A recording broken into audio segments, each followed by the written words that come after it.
Dadlı, pambıq kimi yumşaq. Hazırlaması çox sadə. Kəsmikli, gözəl bulqalar. Bir dəfə bu reseptini hazırlasanız, inanın ki, həmişə bişirəcəksiniz. Araz Food kanalda hər kəsi salamlayırıq. Başlayaq reseptə. Bizə lazım olacaq kəsmik, süd, un, yumurta, duz, şəkər, yağ, maya və vanilin. Miqdarları həmişəki kimi videonun açıqlama bölməsində olacaq. Orada girib baxmağı unutmayın. Duz, maya, şəkər, ilıq süd və qarışdırırıq. Unu hamısını əlavə eləmirik, biraz saxlayırıq. Əvvəl belə qaşıqla qarışdırırıq. İndi isə əllə. Qalan unu da əlavə edirik.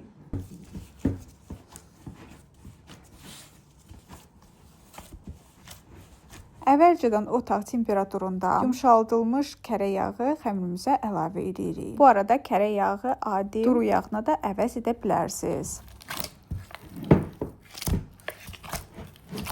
Yağ və xəmir tam olaraq bir-birinə qarışmalıdır. Xəmir nə qədər çox yoğrulsa, o qədər yaxşıdır. Baxın, belə bir konsistensiyaya malik xəmir bizdə alınır. Yoğurmağa davam edirik, amma indi masanın üstündə.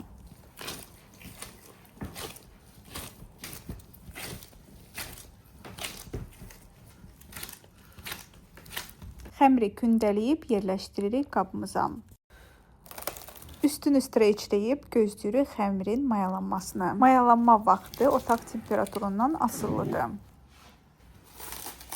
Bizim xəmirimiz 1 saat yarıma hazır oldu. Xəmiri boşaldırıq masanın üstünə. Bundan istifadə eləmədən kündəliyib bölürük hissələrə. Xəmiri 8 yerə bölürük və kündəliyirik. Hamısı eyni çəkidə olsun deyə biz tərəzidən istifadə elədik. Əgər tərəziniz yoxdursa, heç bir problem yoxdur. Gözə yarı da kündəliyə bilərsiniz.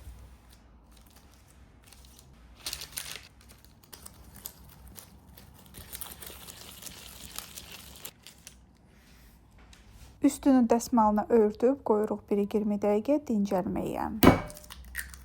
Biz isə bu müddət ərzində içliyi hazırlayaq. Yumurtaya şəkər əlavə edirik. İndi isə vanilin. Qarışdırırıq, şəkər tam əriməlidir.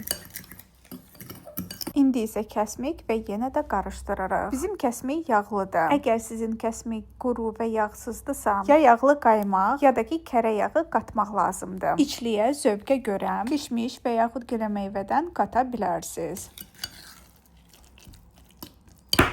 Üçüncü yumurtanı da sındırıb ağını sarısından ayırırıq. Yumurtanın sarısına süd də qatırıq, 1 xörək qaşığı. Bulqaların üstünü sürtmək üçün bizə lazım olacaq. Kündələrimiz də dincəldi, həcmi də böyüdü. Bir dənə stəkan götürürük və belə yağa batırırıq. Kündənin üstünə stəkanla belə basaraq noğurlar açırıq.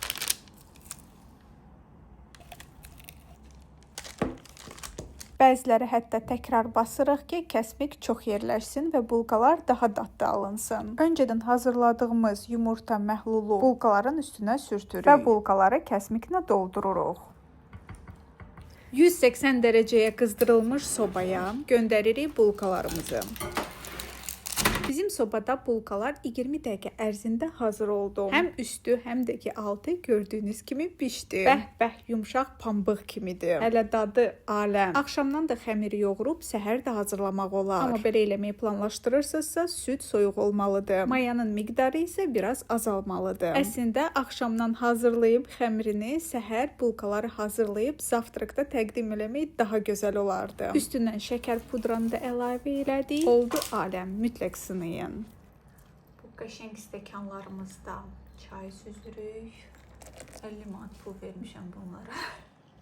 Amma deyir, mənim kanalımda belə söhbətləri eləməm. Artıq əksik, amma bir dənə baxın, necə də gözəl. Pambıq kimidir. Hər pişirənə nuş olsun. Biz isə sonlandırırıq bu videonu. Axıra qədər izlədiyinizə görə təşəkkür edirik. Kanalımıza abunə olmağı unutmayın. Sağ olun.